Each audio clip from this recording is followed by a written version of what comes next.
नमस्कार दर्शक बंधु शुभ सकाळ आज हूँ जनवरी 26 सोमवार आज रही देश विदेश राज्य 20टी गुरुत्वपूर्ण खबर आज हूँ साधारणतंत्र दिवस ए उपलक्षे सारा ओडिशावासी को हार्दिक अभिनंदन ता सहित भुवनेश्वर आज प्रबल भिड़ देखा मिली सरकारी कोठा ठारू आरंभ कर प्रमुख छक गुड़िक तिरंगार आलोक झलसी उठुची साधारण दिवस परेड पाई मध्य मार्ग में कड़ा सुरक्षा अभ्यास करपटे दिल्ली में जोरदार प्रस्तुति चली पुलिस निजर सिविल ड्रेस रे बुलुची कहीं दिल्ली जो भाया केस होता किसी दिन पूर्व बोमा विस्फोरण से नेकी व्यापक व्यवस्था पुलिस एवं एंटी ड्रोन व्यवस्था एबे आज दिल्ली रे पैरोड आरंभ हो सहित विभिन्न प्रकार स्कूल टू कॉलेज टू आरंभ कर सब पिला पार्टिसिपेट करेंगे। परवर्ती खबर होची 31 जन सीबीआई अधिकारी को राष्ट्रपति पदक सम्मान चलित वर्ष साधारणतंत्र दिवस अवसर 31 जन सीबीआई अधिकारी को सम्मानजनक राष्ट्रपति पुलिस पदक प्रदान कर्तव्य निष्ठा सम्मान घोषणा अधिकारी माने जटिल अपराधिक मामला दुर्नीतिर पर्दाफाश कर प्रमुख भूमिका ग्रहण कर सरकार पक्षर प्रति वर्ष एभली दक्ष अधिकारी को उत्साहित तालिकार ओडिशा रे केही अधिकारी अछंती कि नाही से नेकी चर्चा चली।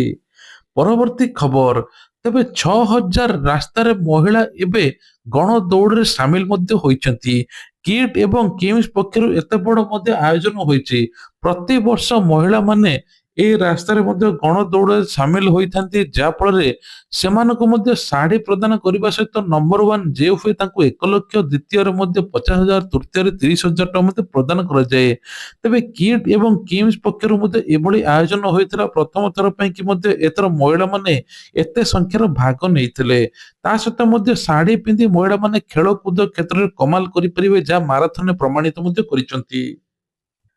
परवर्ती खबर है पंचायत निर्वाचन प्रस्तुति सरपंच कार्यालय सरीबा नहीं बड़ खबर ओडिशा रे आसन पंचायत बा निर्वाचन को नहीं राजनीतिक सरगरम वृद्धि पाई सरपंच अन्य त्रिस्तरीय पंचायत प्रतिनिधि कार्यकाल शेष होगा जाउथबारु राज्य निर्वाचन कमिशन ए संपर्क में गुरुत्वपूर्ण सूचना प्रदान करिसेंती कार्यकाल शेष होगा पर नूतन प्रतिनिधि चयन पर किपरि व्यवस्था से नहीं प्रशासनिक प्रस्तुति चलाई ग्रामांचल विकास पंचायत प्रतिनिधि भूमिका ग्रहण लोक मैंने निर्वाचन को अपेक्षा करिसेंती खूब शीघ्र यार तारीख घोषणा कर सूचना मिलुची। परवर्ती खबर होची राज्य रे एबे एआई शिक्षा हेबो एआई को प्राधान्य दिया जिवो ओडिशा विश्वविद्यालय प्रथम थर पे खोलिबो एआई एवं मशीन लर्निंग लैब ओडिशार शिक्षा क्षेत्र एक बड़ पदक्षेप निया जायछि राज्यर प्रमुख विश्वविद्यालय प्रथम थर पे आर्टिफिशियल इंटेलिजेंस बा एआई मशीन लर्निंग लैब प्रतिष्ठा करा जिबाकु निष्पत्ति नियछि आधुनिक जुगर चाहिदा अनुसार छात्र छात्री को प्रशिक्षित करिबार लक्ष्य एही लैब जरिए छात्र छात्री माने नूतन प्रयुक्ति शिक्षा ऊपर गवेषणा करिबार सुजोग पाइबे विश्व स्तर रे एआई व्यवहार बढ़ुथिबारु ओडिशा रे मध्ये युवपीढ़ी किबळी पछरे न रुहंतु सेति सरकार एथिप्रति ध्यान मध्ये देइचंती। परवर्ती खबर होची मुख्यमंत्री मोहन चरण माझी राज्यर कमलमती पिलांको पई नूतन आश्वस्ति बा प्रेरणा देइचंती एक स्वतंत्र कार्यक्रम रे जोग देइ कहछन नव सृजन एवं इनोवेशन ही देशर भविष्यत बदलै परिबो पिला माने केवल बही पाठ नुहे बरम कुछ नुआ चिंता करिबा दरकार से पिला मान को विज्ञान प्रयुक्ति विद्या आग्रह करिया पई परामर्श देइचंती राज्य सरकार मेधावी छात्र छात्री को समस्त प्रकार सुविधा प्रोत्साहन जोगाई दे बोली प्रतिश्रुति देइचंती एही पदक्षेप द्वारा ओडिशा वैज्ञानिक परिवेश सृष्टि हो आशा तेज माधव सिंह योजन स्कूल पिला किसी 5,000 टका लेखा सहायता पूर्व मिलता जो मैंने कौन कहुला आदिवासी सहित आर्थिक स्वच्छल नदी 5,000 टका प्रोत्साहन राशि देते मुख्यमंत्री मोहन चरण माझी आगामी दिन में प्रोत्साहन जोगाई दे प्रतिश्रुति दि जाइए। परवर्ती खबर 40% चाकरी नईजीव एआई तेज राज्य में एआई को लेकिन चाकरी विपद अच्छी आमाजन किसी दिन पूर्व 14,000 कर्मचारी को छटई करथिला बड़ बड़ कंपनी जिते बड़ ऊपर पदस्थ थाऊ हटाई दि जाउची कहीं मनीष जो कम को 7 ରୁ 8 घंटा कम करुची एआई द्वारा घंटे 2 घंटा होची जहाँफल टाइम बंचिबा सहित एबे बड़ बड़ कंपनी टंका रही तेणु एआई को बेसी गुरुत्व दि जाउची एबे एआई आगु को जेते डेवलप होउची 40% चाकरी नहीं जीवो एआई बोली किछि रिसर्च रो जना पड़िची। ପରବର୍ତ୍ତୀ ଖବର ଫେବୃଆରୀ ଖୋଲିବ ରାଷ୍ଟ୍ରପତି ଭବନର ଅମୃତ ଉଦ୍ୟାନ ଜନସାଧାରଣ ପାଇବେ ମାଗଣା ପ୍ରବେଶ। ଆସନ୍ତା ଫେବୃଆରୀ ମାସରୁ ରାଷ୍ଟ୍ରପତି ଭବନ ସ୍ଥିତ ପ୍ରସିଦ୍ଧ ଅମୃତ ଉଦ୍ୟାନ ସାଧାରଣ ଲୋକଙ୍କ ପାଇଁ ଉତ୍କଣ୍ଠା ସହିତ ଖୋଲାଯିବ। ପ୍ରତି ବର୍ଷ ଏବେ ଖୋଲା ଯାଉଛି। ଚଳିତ ବର୍ଷ ମଧ୍ୟ ପର୍ଯ୍ୟଟକ ପାଇଁ ମନୋରମ ବଗିଚାର ସୌନ୍ଦର୍ଯ୍ୟ ଉପଭୋଗ କରିପାରିବେ। ଏଥିପାଇଁ କୌଣସି ପ୍ରବେଶ ଶୁଳ୍କ ଲାଗିବ ନାହିଁ, ଅର୍ଥାତ୍ ସମ୍ପୂର୍ଣ୍ଣ ମାଗଣା ରହିବ। ଉଦ୍ୟାନରେ ଥିବା ଶହ ଶହ ପ୍ରକାର ଗୋଲାପ ଓ ବିଦେଶୀ ଫୁଲ ପର୍ଯ୍ୟଟକଙ୍କୁ ଆକୃଷ୍ଟ କରିଥାଏ।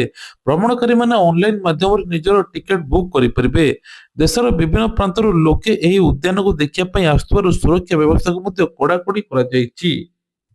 ପରବର୍ତ୍ତୀ ଖବର ହଉଛି ଓଡିଶାର ପ୍ରଥମ ଥର ପାଇଁ କି ବିଳାସପୂର୍ଣ୍ଣ ବସ୍ ସେବା ଆରମ୍ଭ କଲେ ଉପମୁଖ୍ୟମନ୍ତ୍ରୀ ପ୍ରଭାତୀ ପରିଡା।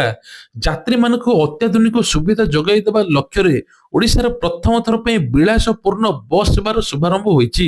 ଉପମୁଖ୍ୟମନ୍ତ୍ରୀ କନକ ବର୍ଦ୍ଧନ ସିଂଦେଓ ବସ୍ ଗୁଡ଼ିକର ଉଦ୍ଘାଟନ କରିଛନ୍ତି। ଏହି ବସରେ ବିମାନ ଭଳି ସୁବିଧା ମଧ୍ୟ ମିଳିବ। ଲୋକମାନେ କିଭଳି ଆରାମଦାୟକ ଯାତ୍ରା କରିବେ ସେଥିପାଇଁ ସରକାର ପରିବହନ କ୍ଷେତ୍ରରେ ବଡ ସଂସ୍କାର ଆଣିଛନ୍ତି। ଏହି ବସରେ ଶୀତ ତାପ ନିୟନ୍ତ୍ରିତ ବ୍ୟବସ୍ଥା, ତା ସହିତ ୱାଇଫାଇ ଏବଂ ଚଳନ୍ତି ଖାଦ୍ୟର ବ୍ୟବସ୍ଥା ମଧ୍ୟ କରାଯାଇଛି। ପ୍ରଥମ ପର୍ଯ୍ୟାୟରେ ଏହି ବିଭିନ୍ନ ପ୍ରକାର ପ୍ରମୁଖ ବସ୍ ମଧ୍ୟ ଚାଲିବ ବୋଲି କୁହାଯାଉଛି, ଯାହା ଫଳରେ ଲୋକମାନେ ଆରାମଦାୟକରେ ମଧ୍ୟ ବସରେ ଯାତ୍ରା କରିପାରିବେ। କୌଣସି ପ୍ରକାର ଅସୁବିଧା ହେବ ନାହିଁ। ପରବର୍ତ୍ତୀ ଖବର ହଉଛି ଆଧାର କାର୍ଡ ପ୍ୟାନ କାର୍ଡକୁ ନେଇକି ବଡ ଅପଡେଟ। ଆୟକର ବିଭାଗ ପକ୍ଷରୁ ପାନ କାର୍ଡ ସହିତ ଆଧାର କାର୍ଡ ଲିଙ୍କ ହେବା ବାଧ୍ୟତାମୂଳକ କରାଯାଇଛି। ଯଦି ନ କରିବେ ଆପଣଙ୍କୁ 1000 ରୁ 10,000 ଟଙ୍କା ପର୍ଯ୍ୟନ୍ତ ଜୋରିମାନା ମଧ୍ୟ ଲାଗିପାରେ। ଯେଉଁମାନେ ଏପର୍ଯ୍ୟନ୍ତ କରିନାହାନ୍ତି ସେମାନଙ୍କ ପାନ କାର୍ଡ ଅକାମୀ ମଧ୍ୟ ହୋଇପାରେ। ଏହା ସହିତ ପୁଣି ସକ୍ରିୟ କରିବା ପାଇଁ ବର୍ତ୍ତମାନ ଏକ ନିର୍ଦ୍ଧାରିତ ଜୋରିମାନା ଦେବା ପାଇଁ ପଡିବ। ପାନ କାର୍ଡ ସକ୍ରିୟ ନ ରହିଲେ ବ୍ୟାଙ୍କ କାରବାର ଓ ଅନ୍ୟାନ୍ୟ ଆର୍ଥିକ କାର୍ଯ୍ୟକ୍ରମ ମଧ୍ୟ ହେବ ନାହିଁ। ସରକାର ବାରମ୍ବାର ସମୟସୀମା ବଢାଇଲେ ମଧ୍ୟ ଅନେକ ଲୋକ ଏହାକୁ କରିନାହାନ୍ତି। ତେଣୁ କୌଣସି ଅସୁବିଧାରୁ ବଞ୍ଚିବା ପାଇଁ ତୁରନ୍ତ ଅନଲାଇନ ମାଧ୍ୟମରେ ଏହି ଲିଙ୍କ ପ୍ରକ୍ରିୟା ଶେଷ କରିବାକୁ ପରାମର୍ଶ ମଧ୍ୟ ଦିଆଯାଇଛି। ଯାହାଫଳରେ ଆପଣ ମଧ୍ୟ ଚେକ୍ କରିପାରିବେ ଆପଣଙ୍କ ଆଧାର କାର୍ଡ ପ୍ୟାନ କାର୍ଡ ଲିଙ୍କ ଅଛି କି ନାହିଁ। ନହେଲେ ଆପଣମାନେ ଆବେଦନ କରିପାରିବେ।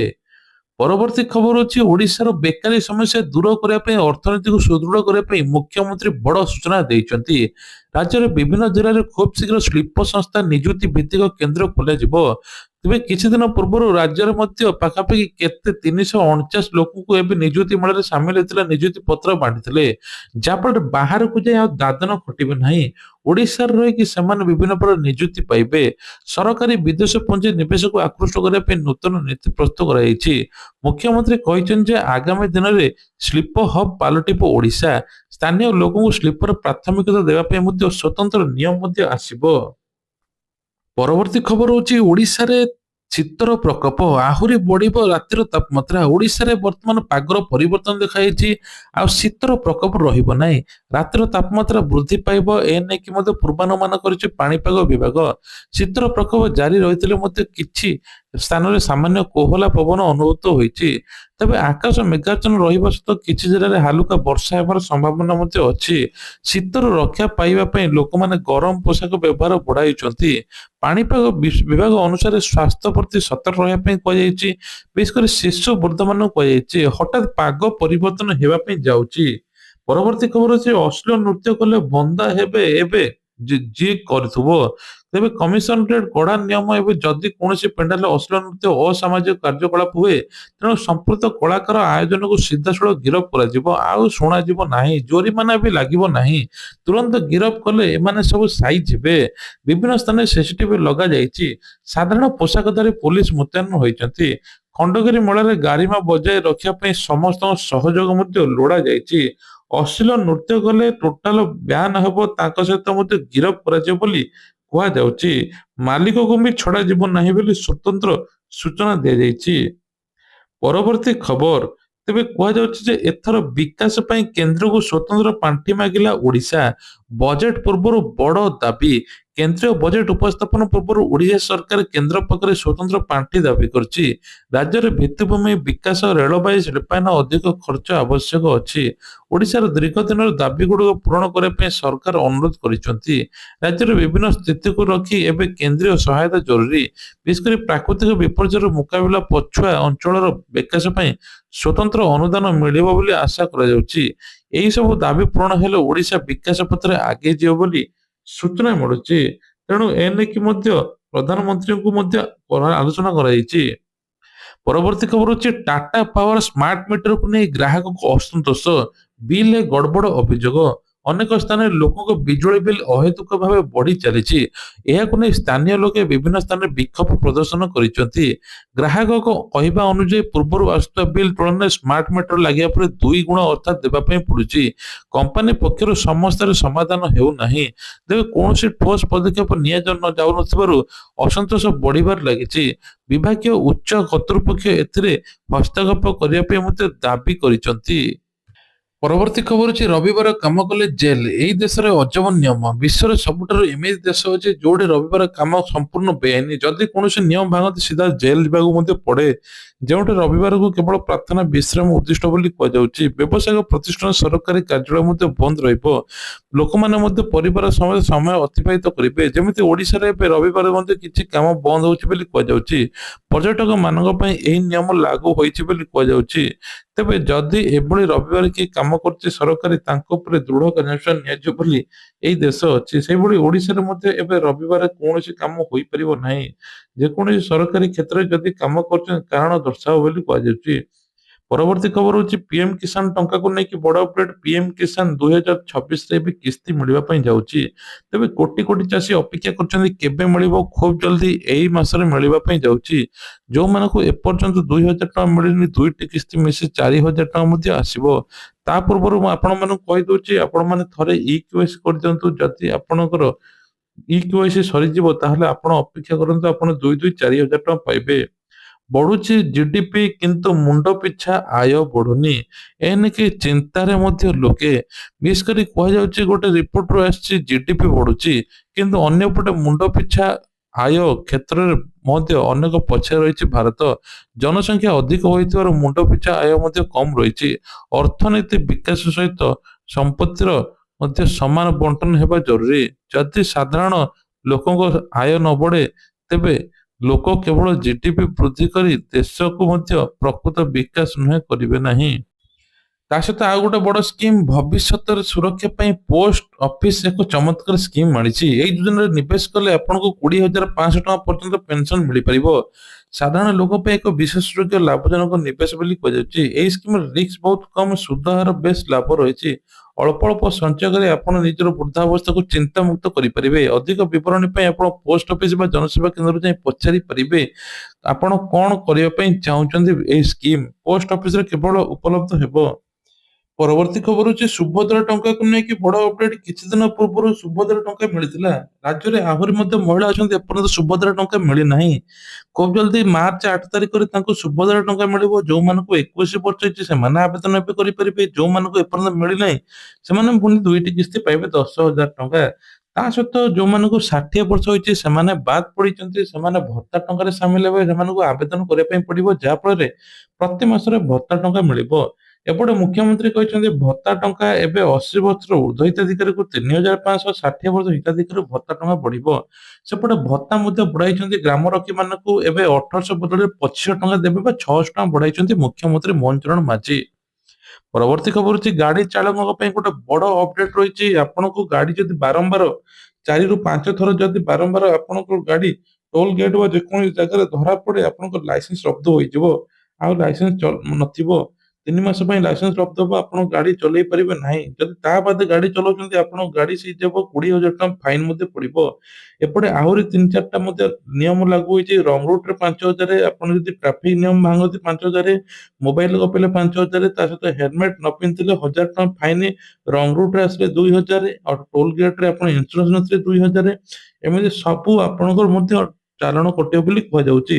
ତା ପୂର୍ବରୁ ଆପଣ ମାନେ ସତର୍କ ହୋଇଯାଆନ୍ତୁ। ଏପ୍ରିଲ ପୂର୍ବରୁ ଆପଣ ମାନେ ମଧ୍ୟ ପଲ୍ୟୁସନ ବାହାରି କରିଦିଅନ୍ତୁ। ତେବେ ଇଏ ଥିଲା ଆଜିର ଦେଶ ବିଦେଶ ରାଜ୍ୟର କିଛିଟା ଖବର। ଯଦି ଖବରଟି ଭଲ ଲାଗିଥାଏ ନିଶ୍ଚୟ ଲାଇକ୍ କରିବେ, ଚ୍ୟାନେଲରେ ନୂଆ ଥିଲେ ସବସ୍କ୍ରାଇବ କରିବେ। ଆଉ ଆଜି ସନ୍ଧ୍ୟାର ଖବର ଦେଖିବା ପାଇଁ ସେତେ ପର୍ଯ୍ୟନ୍ତ ୱେଟ୍ କରନ୍ତୁ। ଜୟ ଜଗନ୍ନାଥ।